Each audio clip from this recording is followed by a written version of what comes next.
excited to be here with my friends from Obsidian. We're going to talk about their new game, Grounded, which was revealed at XO19 just a few months ago. How many of you guys saw the trailer already? Okay, a few folks. Why don't we roll the trailer now to bring everybody up to speed, and then we'll get into the talk.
There you go.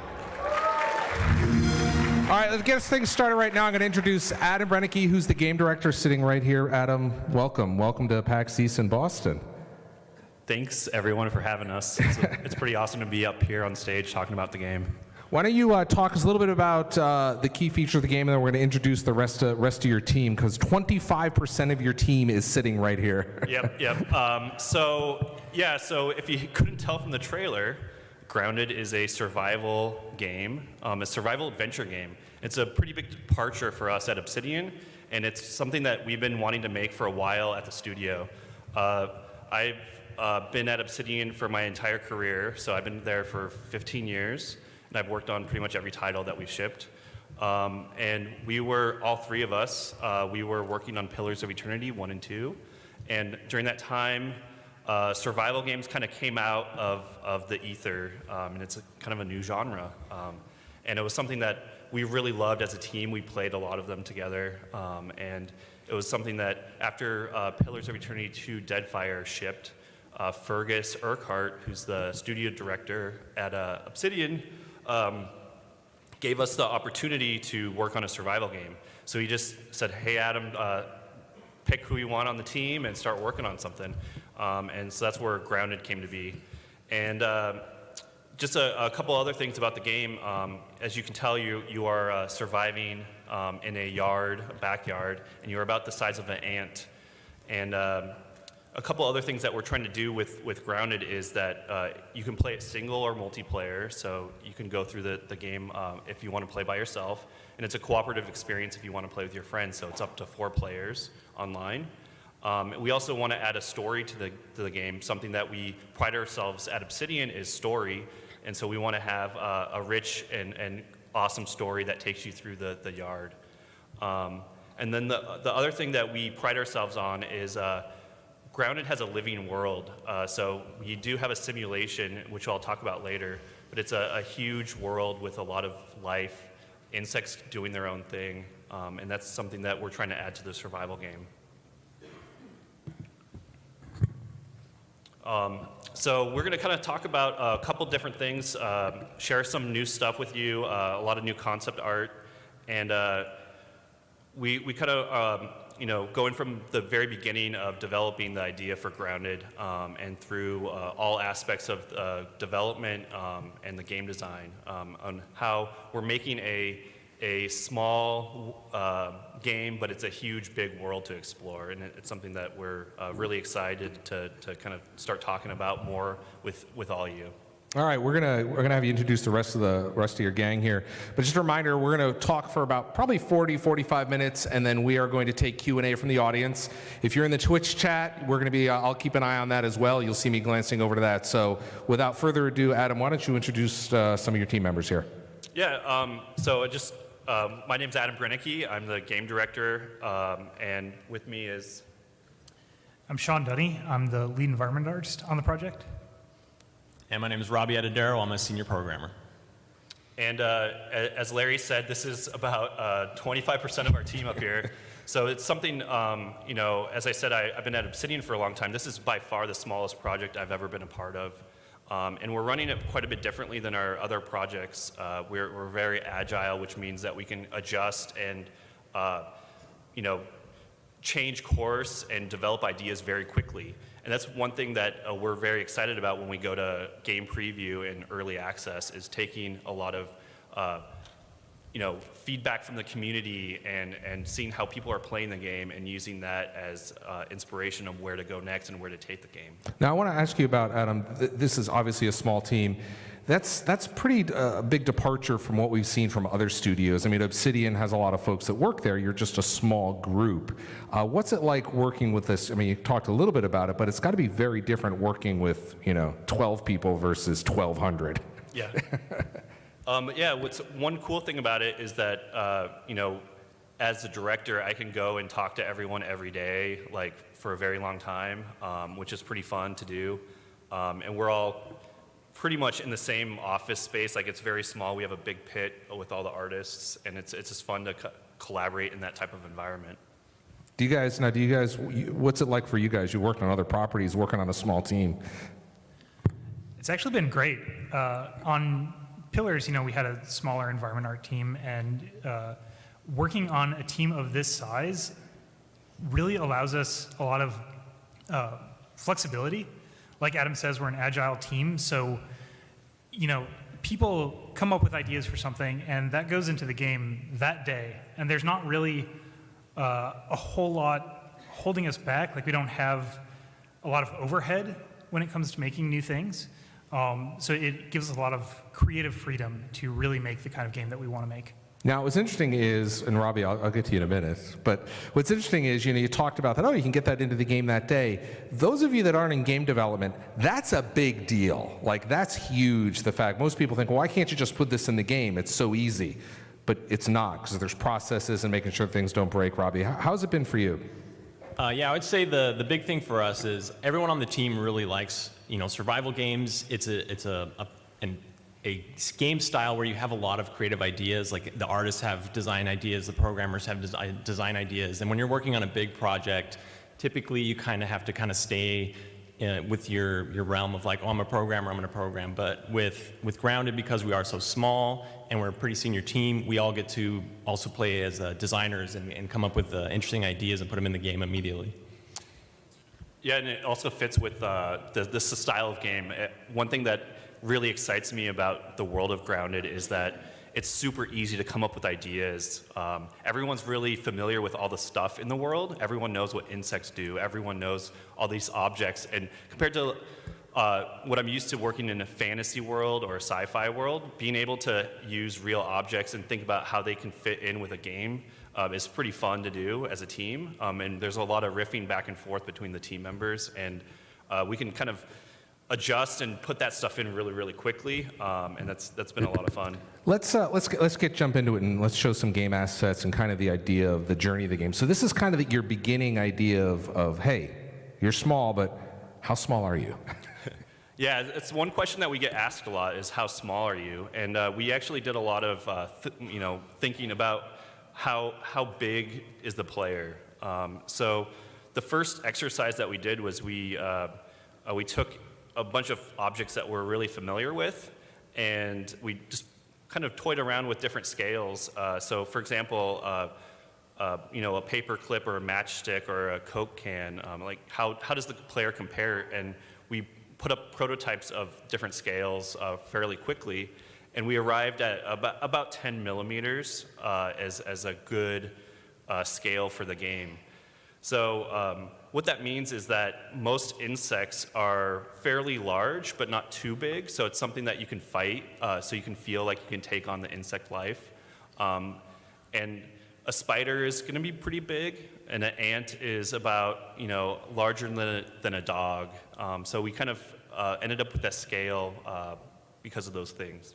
Now let's get into the artwork of the game, Sean. This is one of your areas. So I want you to share some artwork with the team here and kind of take us along the journey of creating the look of Grounded. Sure. So it was actually a very surprisingly easy process to come up with our look for the game. Initially, our art director, Kaz Aruga, made this visual target here. And we sort of analyzed it, and we looked at, real life reference and decided what do we want, what should we convey with our game, what makes things look small, essentially.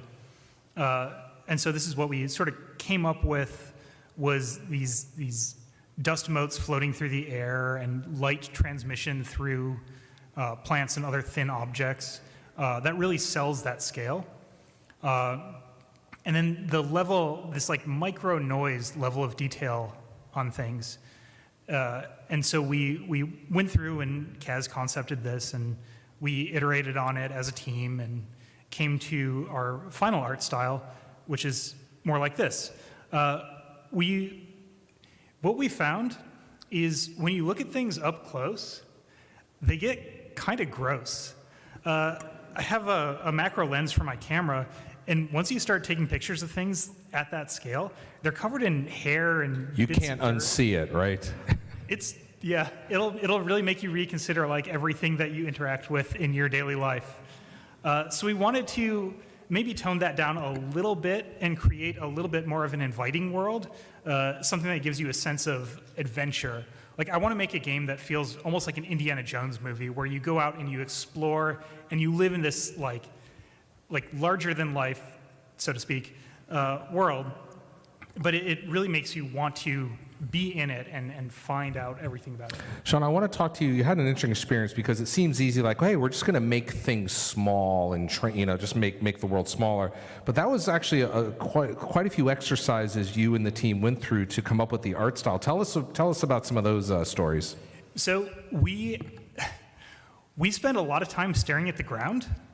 On walks, I would always have my camera out and take pictures of the ground and the dirt and stuff. And one day there was a fire drill for our office building, and everybody's sitting around waiting to be able to go back inside.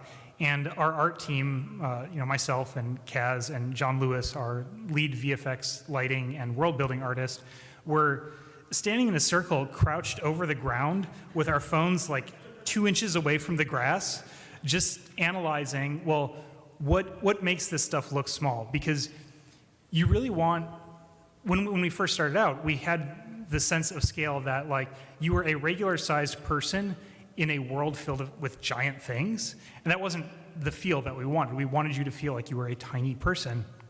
So that was when we really like dug down into the look of things and added all this like additional layer of clutter and really honed in on the things that make something feel small. So it's interesting because if you look at the world, your target, and then where you ended up, obviously they're very similar. But when you get down to that scale, the world's wildly imperfect. Like all the pieces of grass aren't the same height, and they're maybe bruised and whatnot. So you had to kind of make it and then dirty it up again, right? Oh yeah, it's definitely. We want to make it look like a lived-in, real place. Obviously, we have a stylized art style, but we still want it to feel like it is part of a real world and fits there. So part of that, too, went into our characterization. We wanted the art style to be unified across the board, and so we have a stylistic approach to characters as well. This is some early concept by Mitch Lloydalt, who is our lead UI artist. And it was just sort of exploration for, character style and personality, and trying to build out this large cast of characters and then refine it down into the ones that we wanted to be part of our game, and our goal was to have 4 distinct characters that you could choose when you're playing multiplayer. Now, something to point out here is you're probably looking at this going, what's up with the tank tops and the neon colors? So you want to talk about that? Sure. Our game is set in the early 90s, and so there are a lot of stylistic choices that we made that will reflect that time period, and probably also some things that you can find around the yard that will also be evocative of that period of time. Why don't you show us what we've got the final characters up here, right? Or pretty close. Yeah, so we went through and we iterated on these characters and iterated on them and chose different pieces of the outfits that we liked and settled on these for our final characters. And so this is a piece of concept art by Kaz, just detailing. This is our what our 3D modeler used to make the characters. And Yeah, and those reference gets past to modeling and texturing, and this is what we end up with in the game. And you can see that we have distinct personalities for all 4 of the characters with their poses. The last 2 characters don't have their poses in yet, but we want to give a unique personality, so when you choose this character through their banter and how they interact with the world, you get a sense of their characterization and their backstory. And these are, all the characters are, they're differences in the personality, right? Yeah, while we don't have statistical differences, we just want you to choose whatever character is appealing to you. So there's no mechanics behind the characters. Robbie, I want to talk to you about the gameplay and talk about this survival gameplay and what that means and how you translated that into Grounded. Yeah, so one of the other challenges and kind of fun parts that we got to collaborate on was how do we do survival gameplay in a small world like this? So again, Mitch Lloydel, who was explained as our UI artist, we like to call him the flavorizer as well. He came up with this concept of what if there's a device that you wear that's kind of like a mix between a Tamagotchi and a Fitbit that you slap on like a slap bracelet. It's wild, I know, but it was pretty neat. So we called it the Scabby, which is short for the scanner bracelet. And on this device, you can see there's a thirst meter. It's tracking your hunger. The red bar on the right is your health, and the left bar, the blue bar, is your stamina. And that's one thing that we want to do as well is when we do a lot of these mechanics in UI, we want to try to integrate it into the world as much as possible. So this device not only tells you your stats, but it's also a part of our story, and there's some backstory with how the characters came to be that this explains it. And it's also important to point out that you mentioned that this takes place in the 90s, and LCD was all the rage for displays in the 90s, Yeah. so you guys kind of adopted. So it's not high def, it's kind of more tuned to the time. Yeah, Mitch was very particular about what kind of ink and screen and everything that this used that matched the time period. When everyone was just like, it doesn't matter, Mitch, and he was like, no, it's got to be exactly like this, and he honed it in perfect, so he killed it on them. Can you show us kind of surviving with the Scab a little bit? Yeah, so another problem, or another challenge I would say that we had to deal with is in survival games oftentimes when it comes to thirst, you're usually surrounded by large bodies of water, and that can be something that you use to, filter water or whatever. But that's not necessarily something that exists in, a typical backyard. So one of the brainstorming sessions we had as a team was like, hey, what if every morning there's dew that forms on the grass, and you have to find ways to use that. And so in the video here, you're seeing there was another idea of what if you could just knock it down with throwing a pebble at it, and that's how you drink it. And as you drink it, you can see your Scab UI on the left there. The water meter goes up. The other neat thing that's kind of shown off in this video that we wanted to make sure was core to the gameplay was we wanted almost every object you can hold in your hand, we wanted you to be able to throw it. So you can attack creatures like that, you can interact with the world, you can toss tools to your friends, but it creates a lot of fun stuff. Yeah, one fun thing is because you can throw everything, you can throw all your weapons as well. So you can create 20 spears and just be the spear chucking person. You can make a bunch of axes and just chuck axes. It's a lot of fun to play that way. You talked about crafting, but there's also crafting in the game for consumables, right? For eating, right? Let's talk about that, right? Yeah, so the other challenge is, the basic survival challenge is food. There are natural sources of food you can find, such as mushrooms, but that only helps you so much, and there's only so many in the yard. So eventually you have to find ways to get nourishment. So what you could do here is, with our building mechanic, you can build buildings such as like our roasting spit, which not only gives you light, but you can use it to cook meat on it. Well, what meat? Well, bug meat. So as you saw in our trailer, what's that then? I was just going to point out, too, that there's a couple other things that I wanted to point out is that we're using a radial menu, so we have a building radial menu for like quick access to build. And then you actually place a blueprint before you start building the object, and everyone if you're playing a multiplayer game, everyone can see that. It's pretty fun when you're working cooperatively to build a big base. Yeah, so if you eventually find an aphid that's running around, they're pretty hard to catch. You craft a spear, throw it, kill it. You can throw it on the fire pit and cook it up and have a tasty aphid snack. Aphid. And this should be what, if you guys got pins, like that's what the pin is. Should have these on your chair. We talked a lot about, obviously in the trailer and we're leading up to this, there's the world of the insects that are antagonists and protagonists. Tell us about these species. Yeah, as I mentioned before, the insect life is really important to us and something that we're really trying to push with Grounded. And we're running a huge simulation, so there's hundreds of insects doing their own thing outside of the view of the player. So while you're gathering and harvesting and building your base, all the insects are doing their own thing, and they all have their own routines.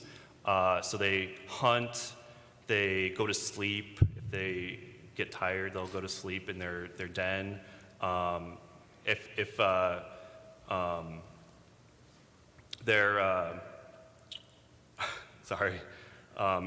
they're at night, different things will happen. So some insects will come out at night rather than during the day. So you might get different interactions during the night than during the day. And while you're playing, you might get different interactions depending on how you're going through the game. So you can also affect the simulation depending on how you're interacting with the insect life. So if you go in and kill an entire population of one of the insects, that might be food for one of the creatures. And so you might change the ecosystem of the world. And that's something that's really cool for us. We're going to go through a few insects here, just kind of give you an idea of what we're talking about. So first up is the ant. Ants act like what you expect an ant to act like. They want food, right? So they're looking for food. They behave like an ant colony. So individual ants will go look for food, and they communicate with each other through a pheromone system, which is pretty neat. And they're fairly harmless unless you are aggressive towards them. But these aren't the only kind of ants you have in the game. There's certainly... So we have a bunch of different ants in the game. So if you are angering the ants, they'll actually send out soldier ants, which are a lot bigger with pincers, and they're a lot more tougher in combat. And they look for food, and they'll actually take your food. So if you're not protecting your food at home in your base, they'll actually steal it. Now there's something very subtle, well maybe not so subtle that maybe folks picked up on or did not, but we switched into a third-person mode here. So what's that all about? Yeah, so we actually support third person. I know a lot of people like to play games in third person rather than first person. So we do support third-person mode as well. But you can change it on the fly. You can change it on the fly. Good. Okay, cool. All right, let's go ahead a little bit. And Sean, tell us about, look at this guy. Who's this? This is my favorite insect in the game. This is our gnat. We wanted to create a creature that we want all of our creatures to have a lot of personality, and so when we designed the gnat, we really wanted to give it a lot of character. So we based it off of real gnats. There are a couple of different varieties, and we picked the one that was the goofiest looking, and it basically becomes a giant flying beach ball. And they are pests. They do behave like regular gnats, where they actually have special navigation code that prevents them from flying in straight lines. So they're constantly sort of bumbling around and bumping into things. And they don't actually have a real attack. The only thing that the gnat can do is bump into you, which is usually just kind of an irritation. But when you're climbing up high on a tree branch or something, and you see 3 of these things like bumping their way towards you, it becomes a real concern. That's when you start needing your 20 spears to fend them off.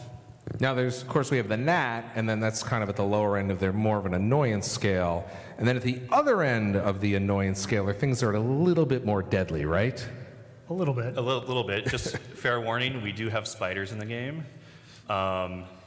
So as we showed in the trailer, spiders are scary, and then we want them to be scary. So this is an example of one of the more hostile spiders and one of the larger spiders. It's a wolf spider. Wolf spiders hunt at night, and they burrow during the day, so you can actually go into their dens during the day and see them sleeping. One thing that we are actually pretty proud of is we are working, we know that there's a lot of people that don't like spiders and have arachnophobia. I'm actually scared of spiders. How many people here do not like, I mean, everybody doesn't like spiders. Is there anybody like this freaks them out? We've got a Definitely few people. scared of spiders. Yeah, we've got a few people. Yeah, so one thing that we are actually working with the Microsoft User Research Lab on is putting in arachnophobia mode and understanding what makes people scared of spiders, and having a mode where you can turn it on and it will change the look and feel of the spider. So some things that we're looking at is changing the, like removing the legs of the spider, because that's one. That sounds even more horrifying. A legless Sometimes it is. spider coming at you. We've gone through a bunch of iterations on this, and changing, you know, how many eyes the creature has down to like 2. That makes it less spider-like. The other thing, even audio. So just even like the clickety-clack of, you know, you can't really hear a spider, but some people just associate that. At that noise, size, you may be able to. yeah, with spiders. So like we are doing a lot of stuff to figure out like what makes that fear of spiders, and seeing if we can adjust that so everyone can enjoy the game. It's probably a good thing, but the screen really isn't doing this justice. There's your character off on the left-hand side with looks like a torch or a match, but then on the right-hand side is a very large spider. So just trust us. Robbie, what else you got? No, we're gonna, this is a very interesting story because the insects are not only friends or foes, but you can also use them in interesting ways, right? Yes. So we've kind of shown off there's ones that can be pests, there's ones that can be hostile, there's ones that are neutral. We wanted to make sure there was a variety of life that was just sprawling through this yard so that it felt real. And we wanted to make sure some of the insects where they could actually be beneficial to you if you start to kind of understand what they're doing. So one example of this is our cute little weevil here. When, much like Adam said, like they all have routines. So what the weevil does is they like to eat mushrooms, for example. And if you're running low on food and you come across a weevil and you see he's got his snout on the ground sniffing around, you could kind of lurk behind him and he might lead you to a mushroom patch. So we wanted to make sure that not every creature was necessarily had a negative association to the player. They could use the wildlife to benefit them in certain ways. And there's a little teaser image there at the bottom too, that we do have variations on some of the creatures. Won't go into why this pustule weevil is down there with his crazy eyes, but Which I believe, according to the slide, says evil weevil. yes. The other cool thing is if you do start to attack the creatures and kill the creatures, you will be able to loot bug parts. And with every different type of bug part that you loot, you'll be able to craft new tools or new equipment. So for in this example, if you kill a weevil and take his face and make a mask with it, you can wear it. It'll actually prevent you from taking damage in one of our areas called the haze, which is like this area in the backyard that has like toxic gas. So this is how you'd be able to navigate through that area.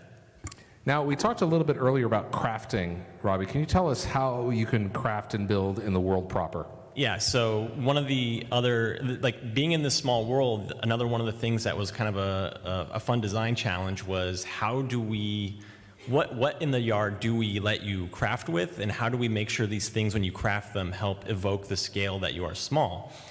So here you're seeing a couple of concepts of our tier 1 tools and weapons, and we wanted to make sure that each tool and weapon had a distinct use for it. So for example, if you find a pebble and some raw fiber and pick one of the, what we call them sprigs, they're just like little plants that are starting to sprout, you can craft a pebble hammer, and you'll use that to bash things. So if you run into acorns and you want to bash an acorn to make acorn armor, you'll need a hammer to do that. And all you can see on the right-hand side, we mentioned that you can use insect parts. Well, these are a couple of things you can use with the ant legs or ant mandibles. So we have an ant club. It's a big like bat, and a repair wrench for your base building that uses one of their mandibles as the wrench head. Lovely. Yeah. So all of us here, we've been playing survival games for a while now, and one thing that we've been pretty proud of is we play games and we come back and say, hey, we had a lot of fun with this, but what were some things that were frustrating to us that we feel like we can improve on as a team?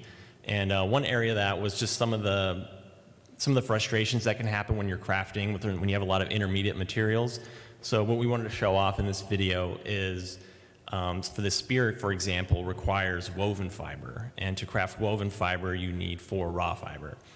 Normally, you'd see the spear needs woven fiber. You'd have to jump over to that one. You'd have to then craft it, then jump back to the spear. It becomes kind of a little monotonous task. So what we added here was the ability to inline craft woven fiber by just clicking and holding on the ingredient, and it'll make it right there. So you can immediately craft your spear and get back into the game. Faster crafting. We went too far. There we go. So in addition to making tools and equipment and armor, this is a dangerous world, and you will need protection to survive. And one of those ways that you can protect yourself and your items is by building a base. So, as Adam and Robbie said, we've played a lot of survival games, and sometimes base building can be a bit of an exercise in frustration, and we want to reduce that as much as possible, and then also at the same time allow you to have a lot of tools to express yourself via architecture. So we wanted to make a system that was easy to use and fun, had a lot of variety, and let you build cool things. And add it to the personality of the game itself, of course. Oh, Like things that are absolutely. in-game universe. Yeah, we fun first is really an overarching rule for our project, and we really wanted to make this a fun thing to do. So, you have a number of options that you can use to build things. You can make things out of grass blades or bits of weed or sprigs or rocks, and create these sort of intricate structures. And while you start off pretty early on with just sort of 4 walls and a campsite, as you go, you can start to create some fairly impressive structures. So this is your base/house. I can see you got a workbench there. You got the fire. You have a second floor with a nice landing here. Very, very nice. And there's a lot of your resources up here. You can make it as grand as you want. Like, we want to enable you to live out whatever housing dreams you want. We also noticed that when we get back, when this loops again, it looks like you've taken a trophy from one of your kills and placed it above the entrance door here with a ant head. Is that accurate? Sure. I mean, you have to get a little bit creative with your decorations when you're that size. But we do want to give you that option to populate out your house with whatever horrible trophies you have taken. Yeah, one other thing that I want to mention is we also have a creative mode. So if you just want to build a huge base and not really worry about things attacking your base, you can do that as well. One reason to build a big base is because there's threats in the yard that are increasingly getting stronger as you get stronger and see you as a threat as you get stronger. So you want to be able to defend all your cool stuff that you're making and building and stuff like that. So there's also traps and other defenses that you can build to strengthen up your base. So, because it could come a point where you've built this beautiful structure that it could come under attack from a horde of ants, or having ants in your house at this level is an entirely different problem, isn't it? Yeah, it's so funny to see, like, when your back is turned, an ant comes and steals like something off your campfire, and he runs away, and you're like, where did my meat go? And you can see him scurrying away. That's a pretty fun thing to see in action. I think it's important to point out as well that we've shared some of the game, but there's a lot more depth to the game here. I mean, certainly just with a few videos, you don't get sense that. Robbie, can you talk a little bit about that? Well, one thing I wanted to note, even with this too, was all the walls here in this particular building you're seeing are made with grass blades. We have hundreds and hundreds of thousands of grass blades, weeds, dandelions, clovers. You can chop down every single one of them, or you can just create a bomb and blow them all up, and that's pretty fun to watch too. So it was one of the more interesting things we did on the technical side that we wanted to make sure you could do was almost everything you see in the yard you can interact with and change and manipulate or chop down, and it makes the world feel pretty alive. All right, Adam. I'm sorry, you had something else to add? No, I'm good. Okay. So yeah, so we're coming soon to early access an Xbox game preview. So we're launching on Xbox One and Windows 10, and for those that are on Game Pass, it's free. It's going to be on Game Pass. So the barrier to entry is nothing if you're on Game Pass. And one thing that we would like you to do if you're interested in the game, and clearly you are because you're here, is we have an insider's flight. So that is like a preview test that will be coming very soon. So if you're interested in participating in that, you can go on our website, and there's a link to the insiders program.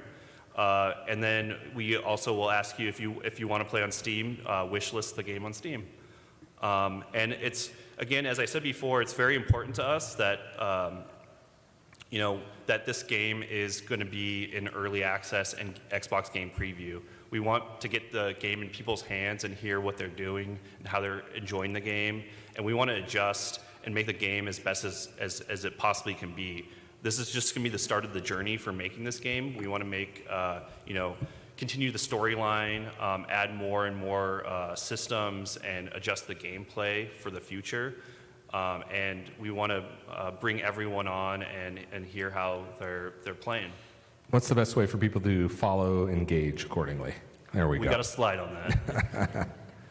So yeah, Twitter, Discord. We got a Discord chat up, and Facebook. Awesome stuff. We're going to, we got probably about 15 minutes left here, so we want to grab some Q&A. If you guys want to step up to the microphones there, we'll do the best we can. If you're on the Twitch chat, I see you. Drop it in the Twitch chat, and if I can, and if it's nice, I will ask it. If it's not nice, I'll ignore it. So if you got any questions, the microphone's right up here in the center area right there. So go ahead. If you could just tell me your first name and where you're from. Hi there. Hello, my Hi. name is Lisa, and I'm from Rhode Island, which is a state, I swear.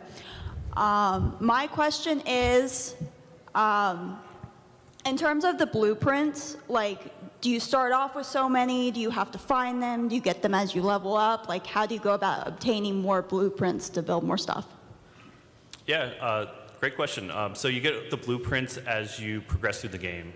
So you start off with a limited amount of blueprints and recipes, and as you go through the game and discover new materials, you'll get more recipes.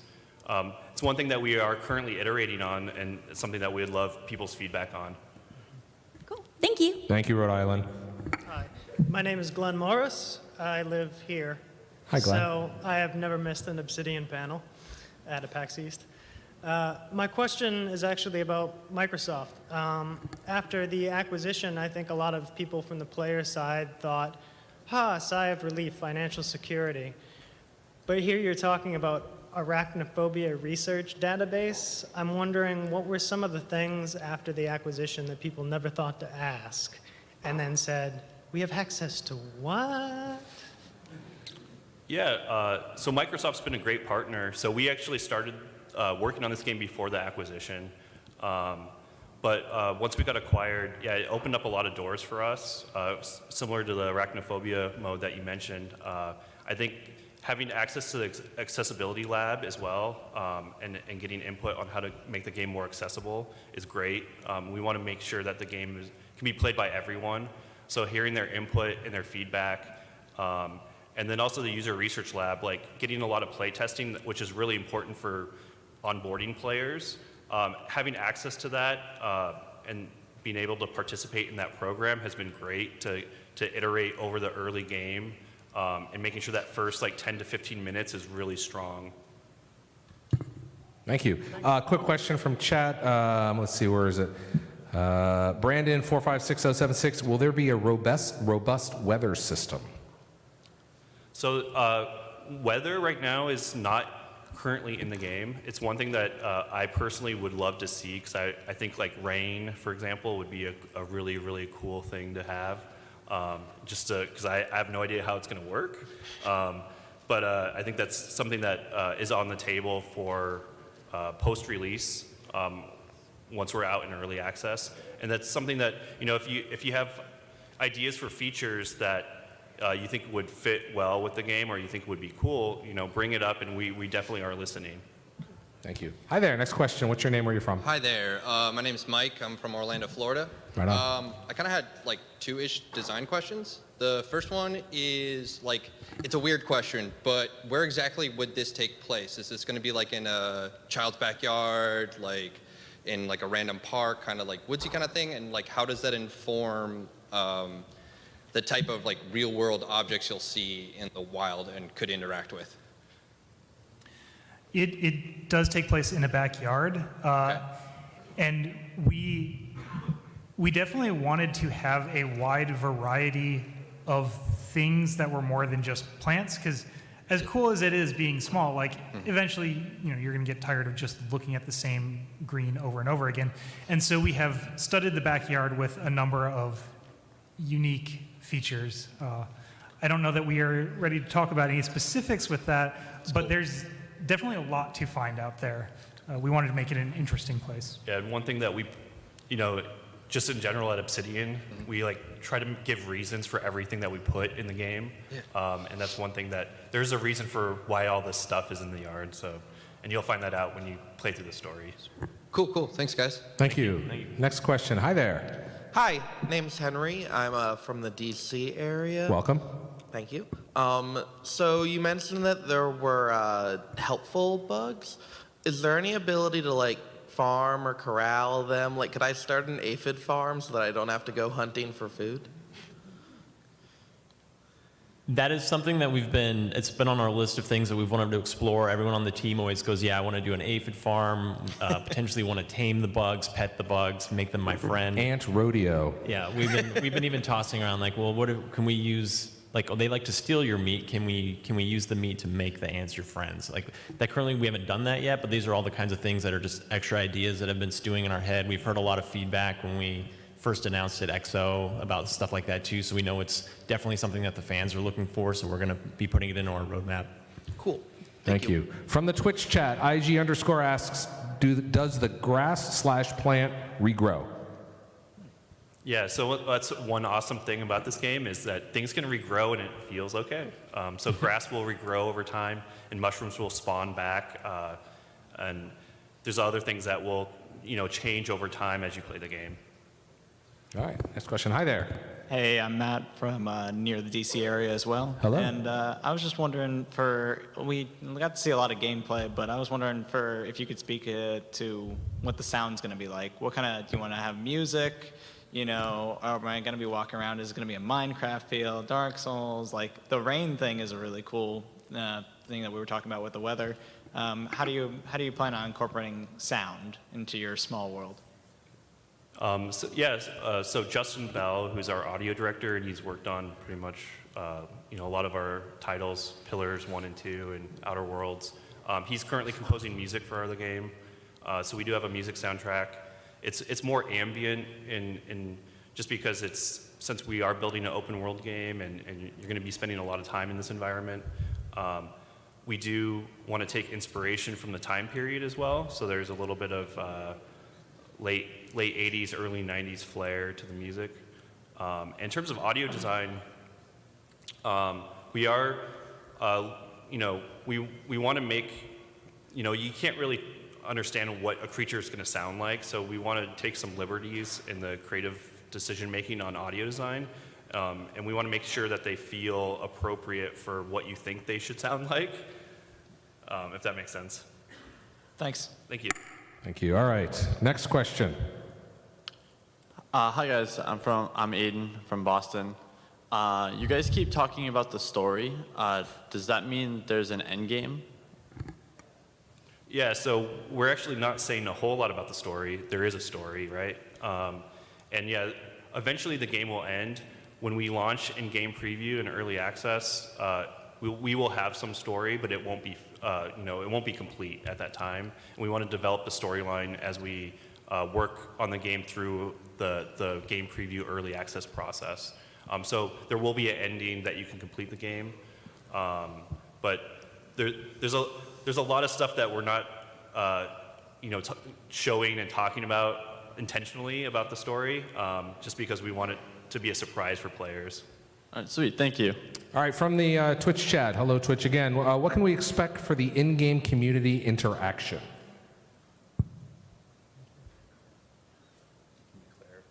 I don't know what they mean, so let's answer the best we can. I guess for some, you can communicate with each other through a chat wheel, similar to other games. So we do have a chat wheel. We have emotes that you can, give a thumbs up to your friend. So there are ways of communicating without having to type in or do voice over IP. All right, next question. Hi there. Hi there, I'm Logan from the Cape. My question is about crossplay. Is there any initiative to have there be crossplay between the different platforms? Yeah. Yeah, so we are, our intention is to have crossplay day one on the game, so. Thank you. Next question. Hi, my name's Solomon. I'm from Framingham, Massachusetts, and I was wondering how did you go about optimizing the game when there's so many insect interactions going on in the background? I'll take this one. This was a pretty challenging problem for us. So we had a bunch of creatures in the yard, and as we started to add more and more, we had that problem where, all right, the game's starting to slow down once we add 100 more characters or insects. So we had to devise a system that we wanted the entire yard to be simulated. We wanted the entire yard to be doing something so that even when you're on this corner of the yard, that anthill over here is still completely operating. So we devised a system where when they get far enough out of the player's range, we turn off a lot of the stuff that is heavy for the characters, so a lot of the animations, the models. They're running a lot of their similar AI. Brian McIntosh kind of helped design a lot of that too, where there's a pretty neat debug mode that you can't see in here, but you can fly way above the yard and turn on debug, and you can just see like these little polygons of everything just moving around and picking up stuff and saying, I want to go to sleep, or I'm going to go steal this piece of food. It's quite impressive and pretty neat to look at. Cool, thank you. New meaning to debug mode, right? Yes. Interesting. Next question. What kind of interaction will there be with other parts of the ecosystem of the backyard? Like birds eat insects, would there be an expectation of seeing them possibly? Yeah, right now it's mainly like insect on insect ecosystem. So if spiders will hunt, and if you start killing all what they usually hunt, then they'll have to go somewhere else. So that's kind of what we're looking at for launch. We want to be able to expand on that as much as possible. We got all the framework done, and we're looking at ways of expanding that for the future. Thank you. We had a question from the Twitch chat about weapon durability. Is that something you guys are working on? Yeah, so we do have weapon durability. I mean, it's the durability is pretty, I guess, you won't really notice it. It's not like a super fast durability, or in terms of, the strength of the weapon will eventually degrade over time and then break, and then you have to repair it. And same thing with armor. And this also is why you want to craft some of the tier 2 items. Like the ant club will have much more durability than a sprig with fiber and a rock, for example. Hello there. What's your question? Hey, Brian from New Jersey. So about that arachnophobia mode where you can kind of tone it down to help people who are scared of spiders, is that more server side where everyone who's playing together now has to see it that way? Or if I'm playing with someone who wants to have that turned on, but I want to see the game at its basic with everything turned off, can I do that as well? Yeah, it's client side, so you can do it on a per person basis. And it is surface mode or surface level, so it doesn't affect the way the spider plays. We still want the spider to be a challenging monster in the game, even if you are playing on arachnophobia mode. And we really want to evoke like the sense of danger that comes with fighting a giant monster just without triggering somebody's phobia. We got a question from the chat. I don't even think this is possible, but they said, what will happen to the ecosystem if they wipe out all the spiders? Yeah, who knows? Everything will go, all the insects will just go crazy if there's no spiders in the world. I have no idea. The neighbors have spiders too. They'll come. It's always the neighbors. We have a question here. Hi there. What's your name? Hey, my name's David, and my question is, you said there's going to be a story, you said there's exploration and progress.